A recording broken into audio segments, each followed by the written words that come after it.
So nandito na naman tayo at nagbabalik sa motovlog.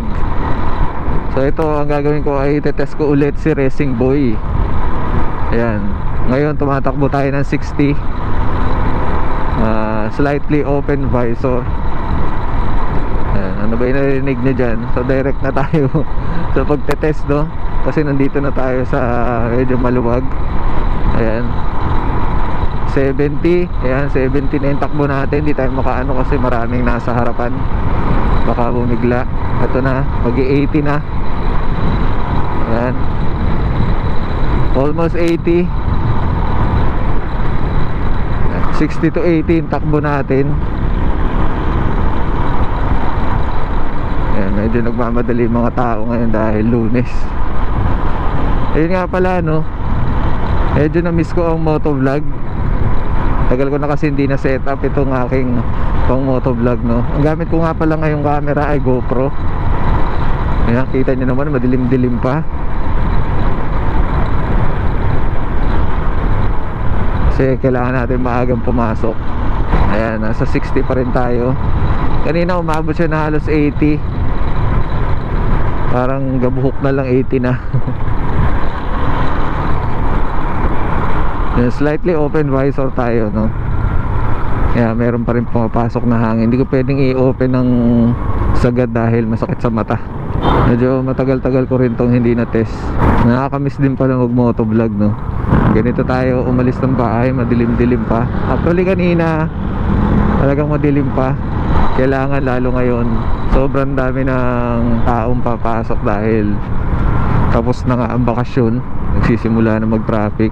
Buti na lang maaga-aga tayo nakaalis. Hopefully ma-post natin to sa FB page natin. Ngayon ng bus. Hindi pa kayo naka-follow sa akin sa FB page, kung meron kayong time, follow nyo naman ako sa FB page. Ayan na, nagta-traffic na. Ayan, dito muna tayo sa traffic na. Ayan, oh, ganda ng langit, oh. Nang unang motovlog natin madilim, no. Medyo hindi ano to sa dilim, itong GoPro ko. Pero okay na din kumpara dun sa mga nauna kong action camera. Hero 10 nga pala itong gamit ko ngayon. Hopefully magkaroon tayo ng DJI. Maganda yung DJI, medyo maliwanag na siya. Medyo hindi pa masyado kondisyon yung katawan natin para pumasok. Lunes kasi, pag Lunes talaga parang iba yung pakiramdam mo, no? Pero mas mainam pa rin yung may trabaho ka ng Lunes kaysa totally wala. Pag tambay ka naman, hanap ka naman ng hanap ng trabaho, diba? Kaya ito, hanggat may trabaho ka, maging masaya ka kasi may sweldo ka. Pero kung hindi ka na talaga masaya sa trabaho mo, bago ka lumipat or bago ka umalis sa trabaho mo, dapat meron ka ng siguradong lilipatan. Ang hirap kayang humanap ng trabaho ngayon. Napakataas ng standards. Tapos yung sweldo, sakto lang. Sa panahon ngayon, dapat meron ka talagang extra income. So nagkukwentuhan lang tayo ngayon, no, habang tinetest natin tong mic na to, tsaka tong GoPro ko. Shoutout pala kay Racing Boy sa pagpapadala niya sa mic na to. Siya yung first ever na nagbigay sa akin ng ganito, ng mic. Namiss ko na rin mag-rides. Sarap din bumiyahe na malayo paminsan-minsan. Kaya lang itong mga nakaraang bakasyon, hindi ako nakalabas talaga dahil masakit pa yung likod ko. Ayoko naman abutan ako ng back pain sa gitna ng rides. Kaya pahinga muna tayo pag may time. Balik ulit ako sa pagbo-motovlog. Hindi naman totally motovlog, no. Meron tayong ihahalo lang ng mga ganito sa mga biyahe para naman kahit pa paano may upload tayo. At least may content ka, diba? Wala pa tayo masyadong content ngayon sa mga motor stop. Kaya ganito lang, biyahe-biyahe lang muna tayo. Dahil yung motor pagka-Lunes talaga, alam mo may rides, no?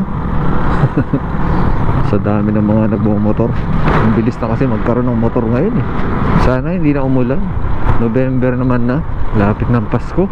Buwan mahigit na lang pala yung Pasko, no? Christmas season na naman pala ulit. Kumusta na kaya ang Purple Panda? Maganda rin ang Purple Panda, kaya lang mahal.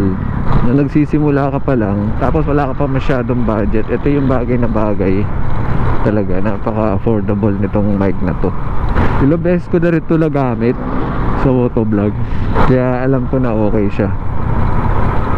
Gamit ko pala yung ano, no, yung braided na wire. Ganda yung braided na wire, matibay siya eh. Hindi siya basta mapuputol. Pero kasi nito yung ano, yung rubber lang, or rubber ba yun o plastic.